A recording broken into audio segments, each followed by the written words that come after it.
Here we have the unboxing and review of the Canon SX740HS. I was actually able to get my hands on two of these, both brand new, so all videos and photos, including this shot right here, that shaky, kind of cool shot, which was called the miniature effect, were shot with a 740, except for pictures that include both 740s, which were shot with my Canon T6i, but everything else, even the intro, was shot with a 740. I'll put a timeline in the description so you guys can fast forward to specific parts of the video if you want to.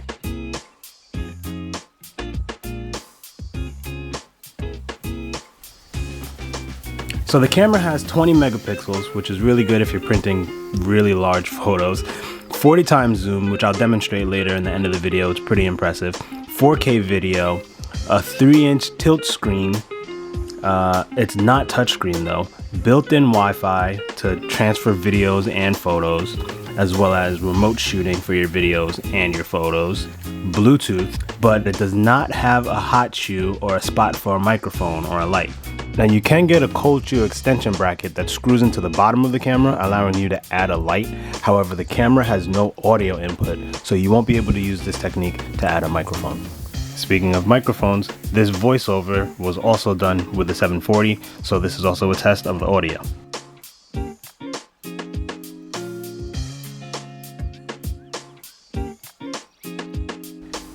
So it comes with two manuals, one quick start manual, kind of like a shorter manual, and then the in-depth manual.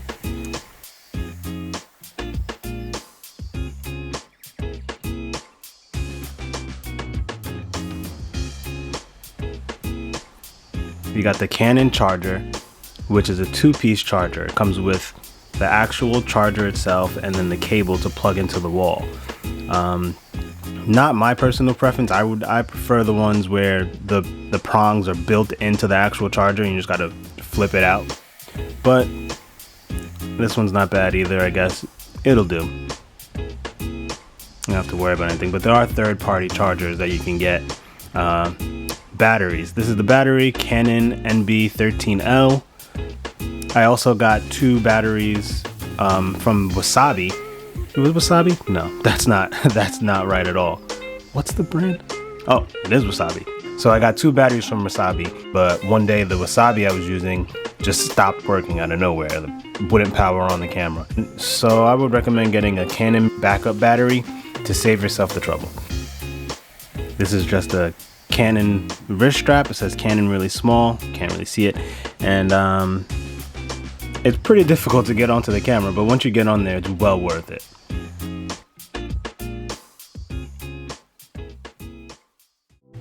So the camera itself is really sleek looking. It's really lightweight, which is really good for vlogging. It's what I'm using it for. It's also really compact, great as a backup camera to an SLR. One thing that I would note about the screen is that the screen itself is polarized. So if you're out in the sun and you're wearing sunglasses that are also polarized, you literally won't be able to see the screen when looking straight on. It will look like the screen has turned off unless you rotate the camera on a 90-degree angle. Which brings me to another point. There is no viewfinder on this camera. Something to keep in mind.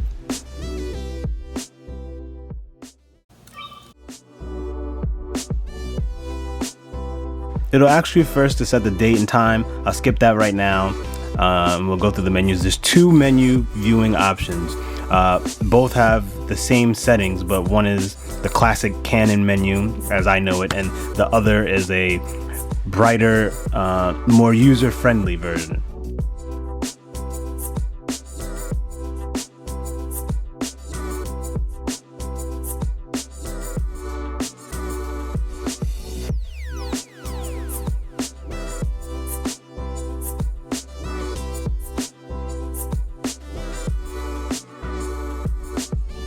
This mode is the standard mode that I'm used to. The layout of the actual settings are exactly the same, it just looks different. I'll leave it in standard mode and just slide through all the options so you can get an idea, all the different camera options it has, then the review options, and then the camera settings itself.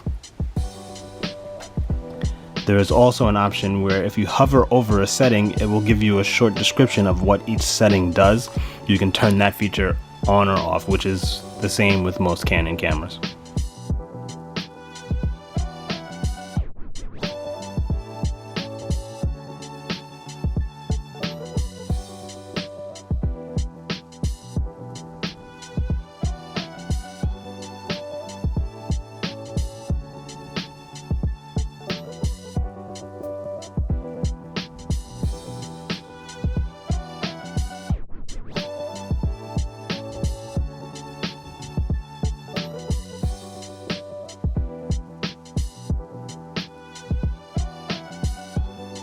So we'll have a look at all the buttons. You have the automatic modes, you know, the regular modes that you would have on a SLR, manual, aperture mode, video mode, you have different scene modes. There's a bunch of different scenes. We have shooting mode, smooth skin,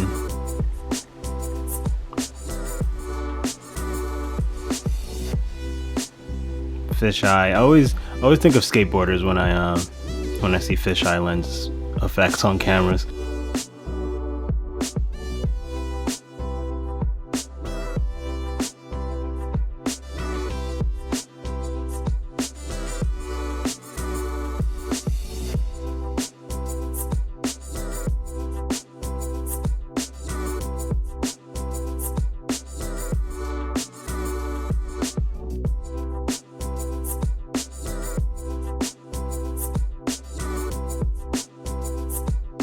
So you'll see the options for changing the drive mode if you want to take just one single shot or multiple shots, the option to change the size of the photos, the aspect ratio, all that kind of stuff.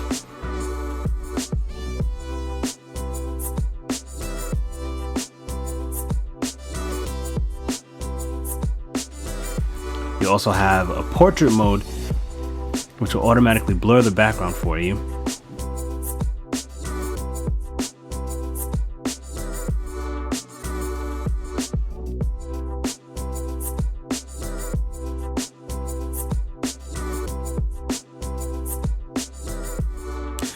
So before I had gotten this camera, I actually tried out the Canon M100. It had a similar flash to this one that popped out in this fashion when you press this flash switch on the side. The switch on the SX740 does seem a bit more sturdy than the switch on the M100 did. This flash can only be used for pictures, not for videos, but it is a decent flash, especially if you're using it for macro, close-up shots, stuff like that. One thing that I like about this camera is the grip pad. They have a grip pad on the front as well as a smaller grip pad on the back. Here is the slot for the wrist strap, and right above that is the micro HDMI port and the micro USB port. Up top you have the microphone as well as the speaker.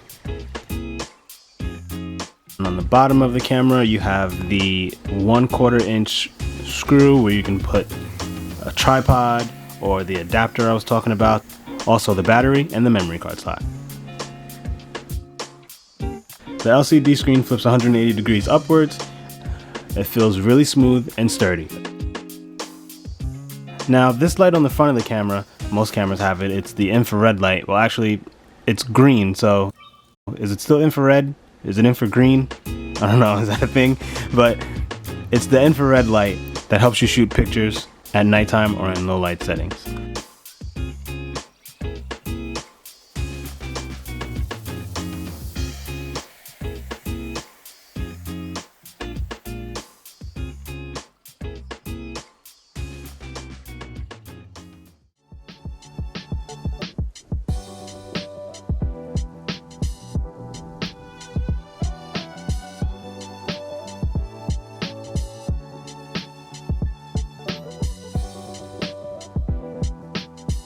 And just to give you an idea of the size of the camera, this is what it looks like when it's zoomed all the way to its widest angle.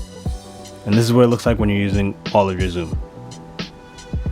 So just to give you an idea of the speed of the camera, I'm going to do a couple of tests and let you hear the shutter. Now, I don't have a memory card in the camera right now, but if I did, the speed of the camera with a memory card is pretty much exactly the same as what you're going to see in this video.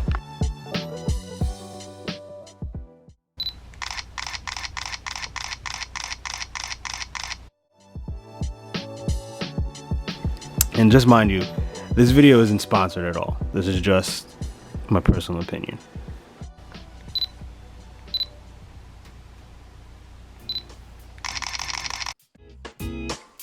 I personally think this is the best camera you can get at around this price range, but I also do have a very, very strong Canon bias. I've just always liked Canon. So if you're using this for vlogging, or if you're just doing regular videos, this is a good choice. So thank you guys for coming to my channel, for watching the video. Please hit the like button, subscribe for more content. If you have a question, leave it down in the comment section. I'll try my best to get back to it as soon as possible.